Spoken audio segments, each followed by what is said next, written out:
Assalamualaikum warahmatullahi wabarakatuh. Nama saya Abdullah Mansur, NIM 20200208053, Prodi Manajemen Pagi 2020. Dosen pengampu Titi Ariyanti, SEMSI, mata kuliah Pemasaran Internasional. Lingkungan politik dan hukum. Political and legal environment atau lingkungan politik dan hukum adalah kekuatan di luar perusahaan yang berasal dari pengaruh pemerintah terhadap bisnis, baik yang bersifat peluang maupun ancaman. Kekuatan-kekuatan politik di host country. Yang pertama, interaksi antara elit yang berkuasa di pemerintah, parlemen, dan kekuatan-kekuatan non-parlementer. Yang kedua, isu-isu politik yang digunakan, yaitu terdiri dari kemakmuran nasional, keamanan nasional, kedaulatan nasional, martabat nasional, dan identitas budaya. Tindakan-tindakan pemerintah host country. Yang pertama, jawboning, selanjutnya buy local restriction, hambatan-hambatan non-tarif, subsidi, kondisi-kondisi operasional, kandungan lokal, boykot, dan pengambil alihan.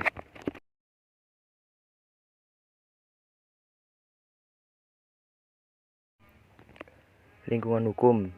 Sistem hukum, kode atau civil law, common law, sistem hukum Islam, dan sistem hukum sosialis. Hukum internasional adalah aturan-aturan dan prinsip-prinsip di mana pemerintahan berbagai negara mempertimbangkan mengikat diri mereka sendiri. Lingkungan hukum internasional bersifat dinamis dan kompleks. Sebaiknya gunakan jasa penasihat hukum yang ahli mengenai hukum internasional ataupun hukum di suatu host country tertentu. Perjanjian internasional. Perjanjian internasional bisa diartikan sebagai perjanjian antar negara dalam menjalin hubungan internasional sebagai pengatur batasan-batasan dalam kerjasamanya, dan juga menghasilkan hak kewajiban yang harus bisa dipertanggungjawabkan oleh negara-negara tersebut.